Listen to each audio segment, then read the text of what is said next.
Well, check out what I have to look at today. Fender URGE. Anyhow, it's a guitar.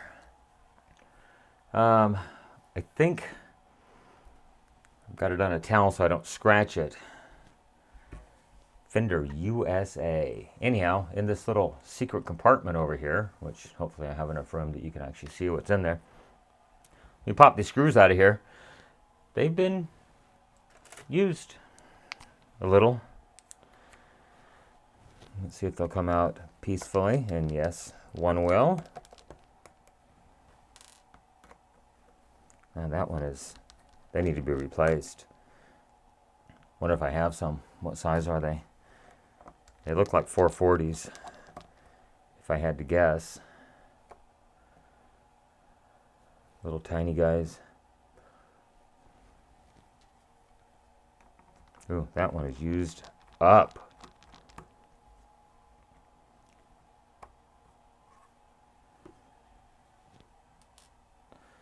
Alright, so I guess there's supposed to be a battery holder in here, and this is the result of it. The wire has completely pulled out. So I'm wondering, how does this thing go together? And can I pull the circuit board out peacefully, or do I need to remove the pots to pull the circuit board out of here? It looks like I can probably gain access to it this direction. It looks like it goes, yeah, it goes through the board. I don't know if you can see it or not. I'm out of space, but it goes through the board, it loops through and then solders onto the board. I think I can get access to it just by flipping this back a little bit like that. And so I need a 9-volt battery snap that goes in the end. Obviously the battery just resides in this little slot. You can almost see, almost off camera. Let me move the camera a little bit and try to get you a better exposure. One moment. So yeah, there's a closer view of it, and it does appear that the positive lead is labeled as positive with a little plus right there, and the negative lead goes right there. So let me see if I've got a 9-volt battery snap that goes in on the end. And as luck would have it, I have one that goes in on the side, and I do have one that goes in on the end, brand spanking. I don't think it's ever been used. So let me get the soldering iron warmed up. We'll try to flip this little piece of plastic back, insulator, and pull these guys out of here. See what happens. Now it looks like I can unplug this connector so that I can move it a little bit out of the way. And I'll try to pull. I got it going underneath these cables. Why? Don't know. But if I can get it. There we go. That one's out. And that one is out as well. Well, let me get the soldering iron warmed up and see if we can get these things off the board. One moment. Okay, so I do have it flipped up a little bit where you might be able to see a little more of what I'm doing. So I wish to try to pull the lead through just a little bit. Not a lot of it, just a little bit. On both the positive and the negative leads.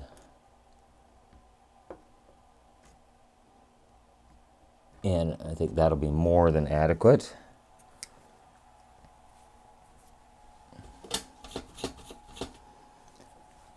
So I'm going to try to heat up. Maybe you can see it, maybe you can't. I need to put something in there to wedge it back. Trying to figure out what. One moment while I look around for some kind of a spacer. I don't want to melt the little plastic insulator. All right, well, I went ahead and just put a wire nut in there just to space it back ever so slightly. So what I'm going to try to do is heat up the positive lead and then pull the lead off of the circuit board. Kind of like that. And then we'll do the same thing on the negatory lead. And they are out.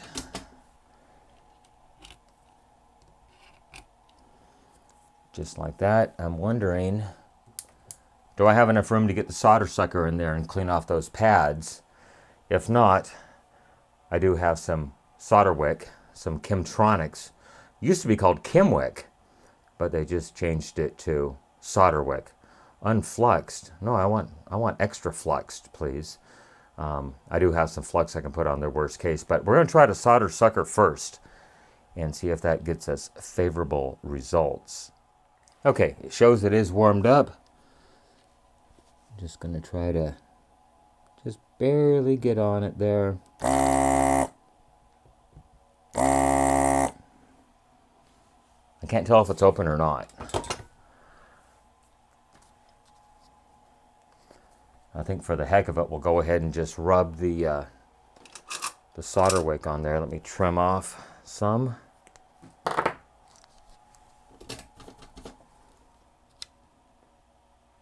Hopefully my head does not get in the way.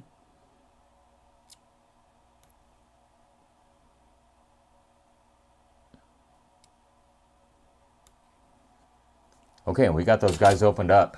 That looks good. There you go. You can certainly see that they are opened up at this time. Okay, now we'll start with the negative lead. We'll feed it through the board this way. And then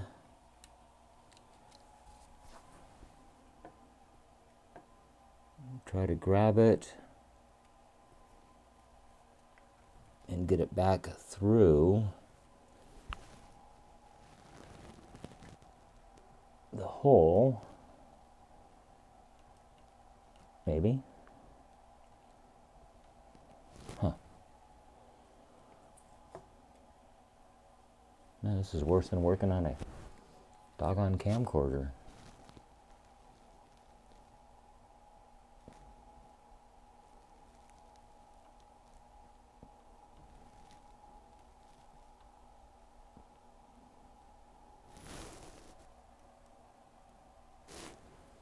What is problem?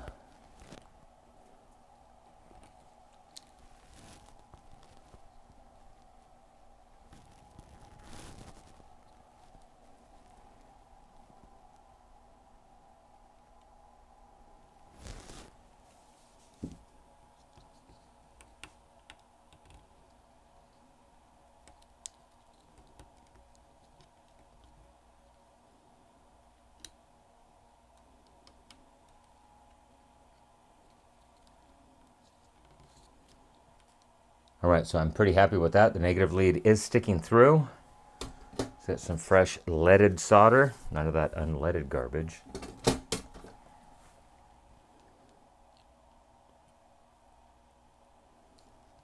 And I just want to push it through to make sure that we are good, just like that. Hopefully it is in focus. That one can be pulled tight now.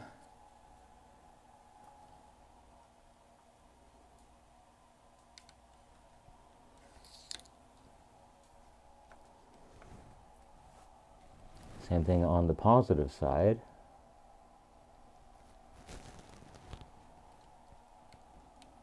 I had it through.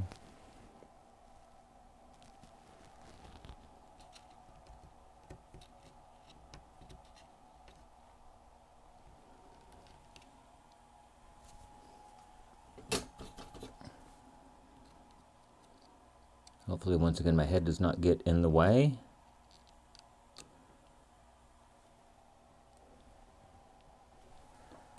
Okay, pretty happy with that.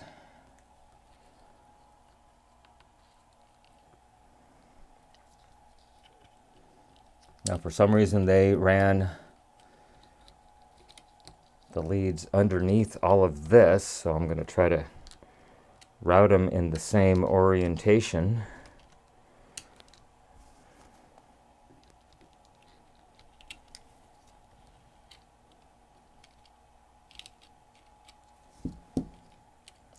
Okay, I think we can remove our wire nut spacer at this point.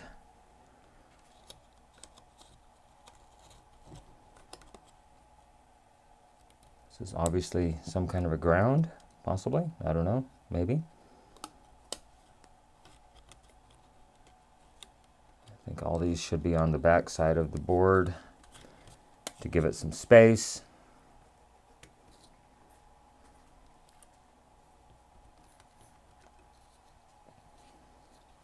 I'm not sure if this went above it or below it, but it looks like it lived around that pot. Now, the customer did say that they included a 9-volt battery, so let me go try to find that.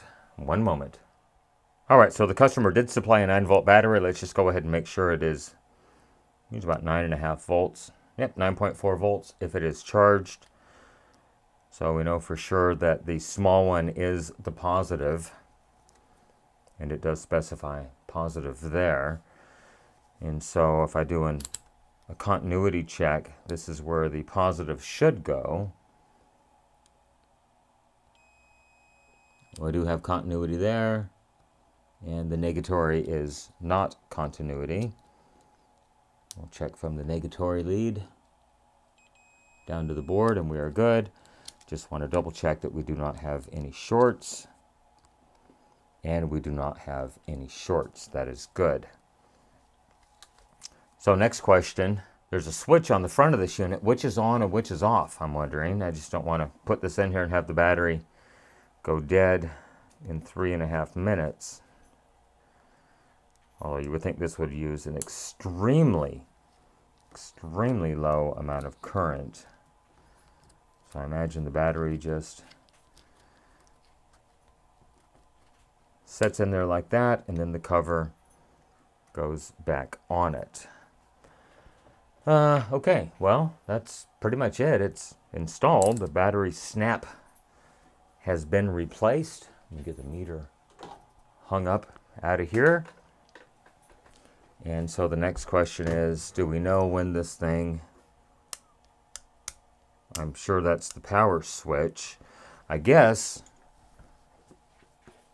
what we can do is, I'll bring this guy back out here, pull that piece of foam out, and what I'm going to do is disconnect one lead of the battery, and we'll bling out the 87, and we'll put it in the milliamp mode. We want to make sure that we are in the DC range. No, dude, you can't shake it off. It doesn't come off. So we have 0.38 milliamps. Let me find out where the switch is. So that is with the switch up. 0.34 milliamps. That's with the switch down in this orientation.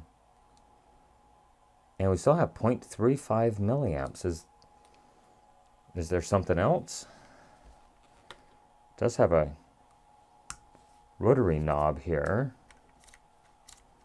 Well, we'll turn it one way. So I want to make sure that we have zero, basically zero draw if possible.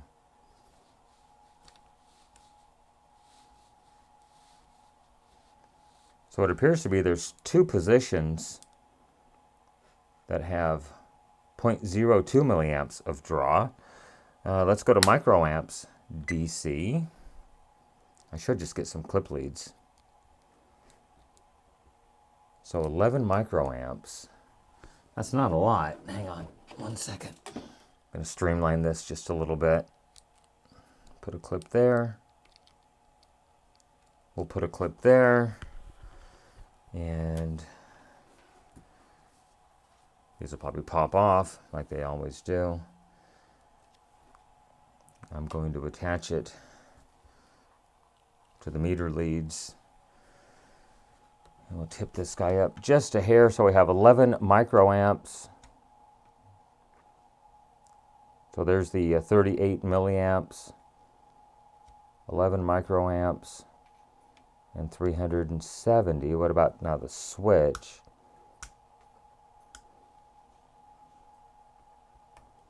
Does anything else affect it?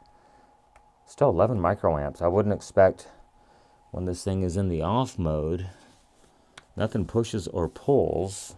There's no switch on any of the other pods. Although if I bring that one pod up, I do get,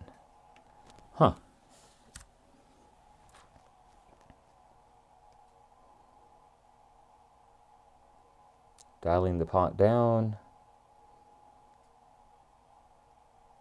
Then it goes back up. Interesting. Okay, so that pot does absolutely nothing.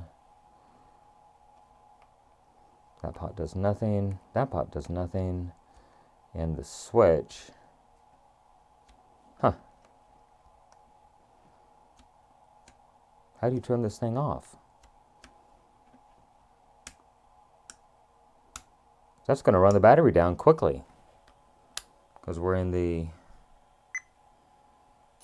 37 milliamps.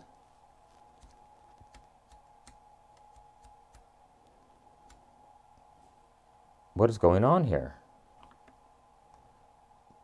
You just have to make sure you turn the knob all the way to the down position here. And we should be in the microamp range now. Yeah, we're at 11 microamps, which should last a considerable amount of time. But still, I would have thought that this would go all the way down to 0 milliamps. Well, I'll have to talk it over with the customer and see if the customer knows how to completely turn this thing off so it doesn't draw any current. I would expect 0.00, just as if I disconnected the lead like that. Anyhow, that's going to be it. I did replace the 9-volt battery snap connector. Definitely got them wired in the correct orientation. Positive was on the upper and negative is on the lower. Yeah, that's going to be it. Everyone, thanks for watching. I really appreciate it. Remember, with your help, we can try to keep these things out of the landfill, out the recycle bin, and out of the e-waste facility. Once again, thank you for making it to the end of this video. I really appreciate it. Everyone have a great day. Thanks so much for watching once again. Bye-bye.